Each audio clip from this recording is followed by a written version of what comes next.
What is up, everybody? Welcome back to RacingNews.com, and welcome to our first preview of the 2025 Kentucky Derby. If you're new to the channel, here's how this goes.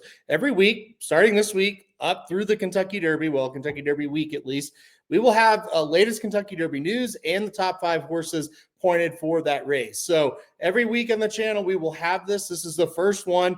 It's always kind of funny to go back the week of the Kentucky Derby and watch this first video and see just how wrong it usually is, because as you know, as you go through this, horses tend to change every week, basically, on the lead up to the Kentucky Derby. We like to start now. We like to start just after the Breeders' Cup and then go on and, like I said, crown the champion on that first Saturday in May, and then go back and see how right or how wrong were we. Last year, Fierceness was the #1 ranked Kentucky Derby horse on this video heading into 2024.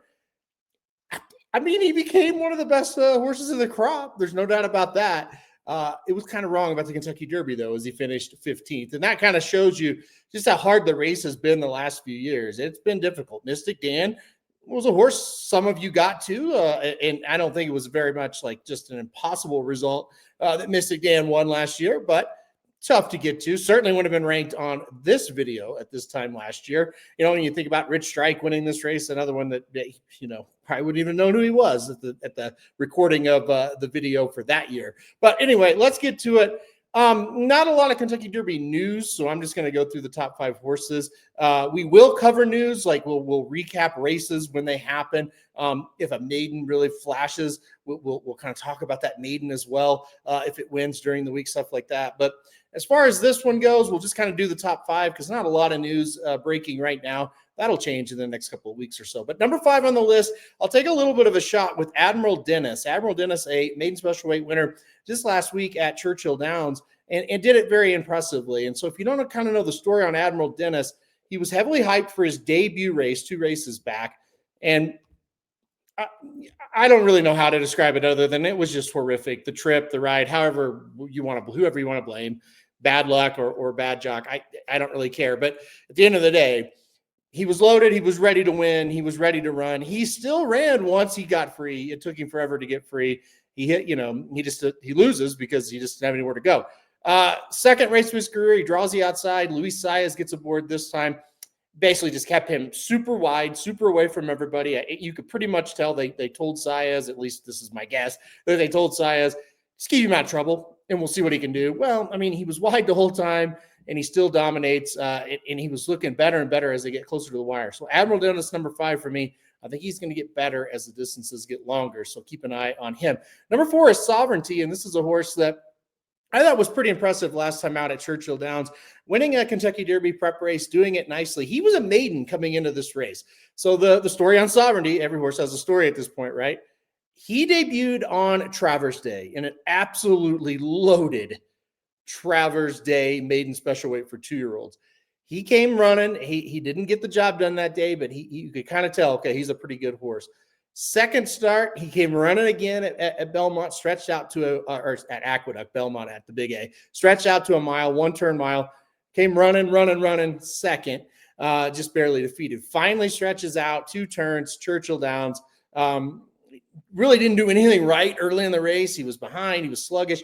He kind of looked like he was climbing. He wasn't really grabbing hold of the track. And I'm sitting there going, this is going to be a disaster, because I had him bet that day because I had been following this horse and was waiting for the first 2-turn race for him. He still, though, composes himself, gets a hold of the track late, closes up, looks very nice. Speed figure came back low for that race. Not really worried about it because, like I said, he really wasn't running about half that race at least. So he's number 4 for me. I really like him. We'll see how he progresses down the road, but I think he's a nice horse. Should mention the horse that won that maiden special weight right there at Saratoga that day was Tip Top Thomas. He came back to run second in the Champagne last time out to Chancellor McPatrick. My deal with Tip Top Thomas, I haven't seen a workout from him since that race in the Champagne, so kind of on the I'm not really sure. I'm not sure how he'll stretch out, but keep an eye on him as well. The Sovereignty, number 4. Number 3, East Avenue. Total, just to draw a line through it, broke horribly in the Breeders' Cup Juvenile. Never got the position he wanted. He just never ran. I mean, it was just disgusting. But he has a major excuse, right? So I think that's the good news. The 2 races before that I thought were brilliant. So I'll keep him at number 3. He's got to get out of the gate better. There's no doubt about that. So total disaster, but his 2 races before were great. Number 2 is Gaming. That's right. Bob Baffert back in the Kentucky Derby this year, so we don't have to worry and kind of tread the waters around that. Gaming, 2 for 2 going into the Breeders' Cup Juvenile. We talked a lot about how he missed the local prep or the last prep where you could have won a mile in a 16th or 2 turns for the first time. He didn't do that. He missed the prep. Probably one of the big reasons why he couldn't catch Citizen Bull in that race. He just wasn't quite ready for the 2-turn test that stiff just yet. Him and Citizen Bull controlled the pace when they turned for home. I thought Gaming had it. He just couldn't find that extra gear. I think he's going to get better, though, as the season goes on. So look out for Gaming. I've got him at number 2. And then the Breeders' Cup Juvenile winner will be number 1 for me, Citizen Bull. Look, I know he walked the dog all the way around there. I know that. I understand that anytime you get a pace set up like that, you're not going to catch a horse like Citizen Bull. Here's what I like about him going forward, despite the fact that I'm ready to say, yeah, there's no way he should have lost that race with the trip he got. Undefeated around 2 turns, though. He won the American Pharoah as well.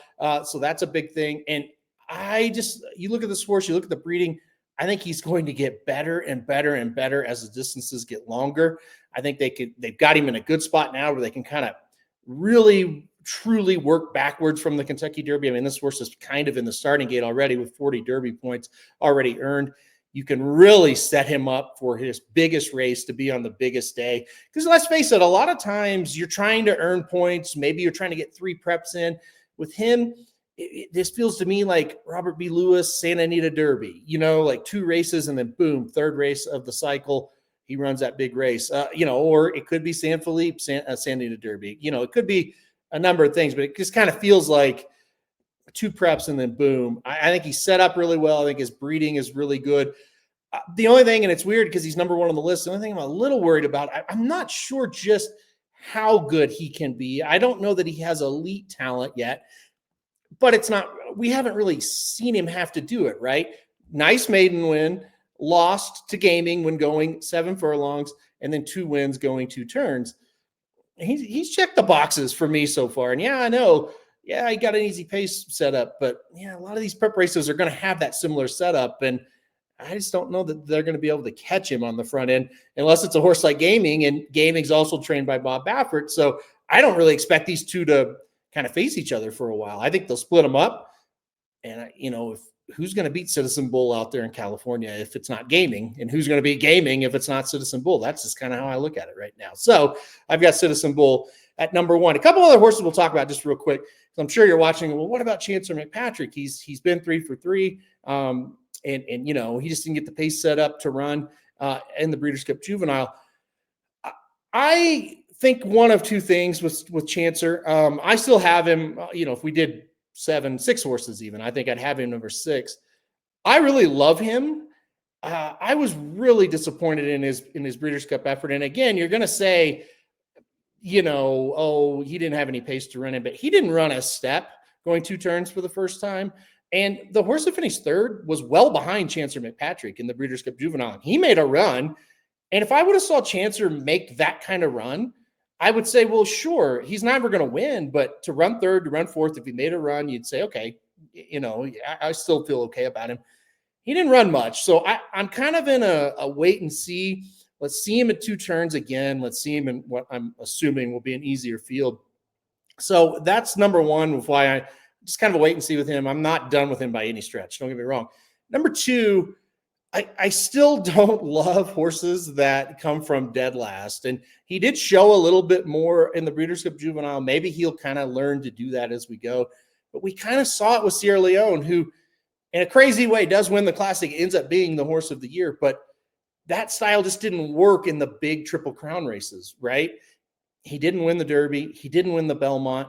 It felt like in the Derby he had every chance. He couldn't do it. The Belmont, he just didn't run very well. He also didn't win the Jim Dandy. He didn't win the Travers. So yes, Sierra Leone at the end of the day, you go, well, hey, why would you not like a closer? Look what Sierra Leone did.